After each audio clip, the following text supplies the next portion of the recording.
Narratives of inevitability have totally consumed modern politics. Nobody bothers to argue that a policy is good or bad, they simply insist that it is part of an inevitable trajectory. Resistance is futile. That is what they tell us.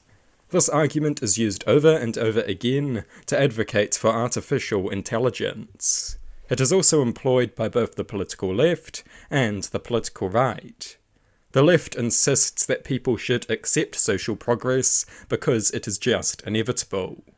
The right insists that people should resist social progress because for reasons of human nature, it is inevitably doomed.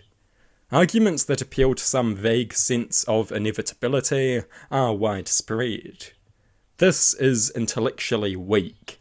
Make an argument for or against a policy, make a moral argument. Do not vaguely suggest it is inevitable. Nothing is inevitable. We have control, we sit in the driver's seat, we decide our future.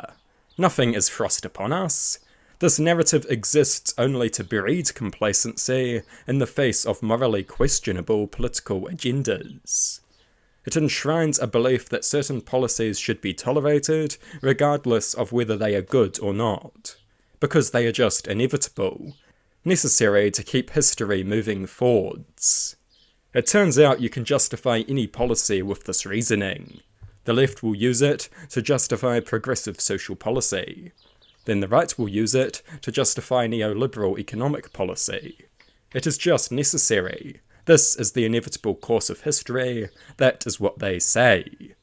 Tony Blair was especially notorious for this kind of rhetoric. This is just how the world works now. Resistance is futile, so just embrace it. We need to discard these arguments. They are intellectually lazy.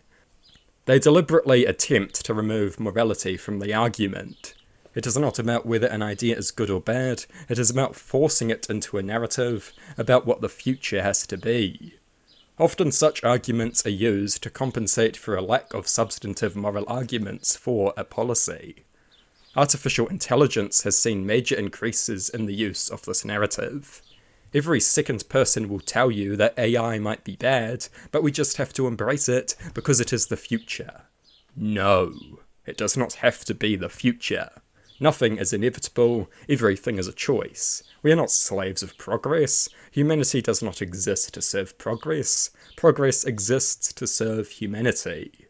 We would be wise to remember that.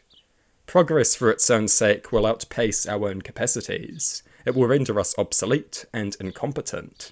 It will break our society as our technology outpaces our capacity to responsibly manage it. This has already happened, but it is about to get a whole lot worse.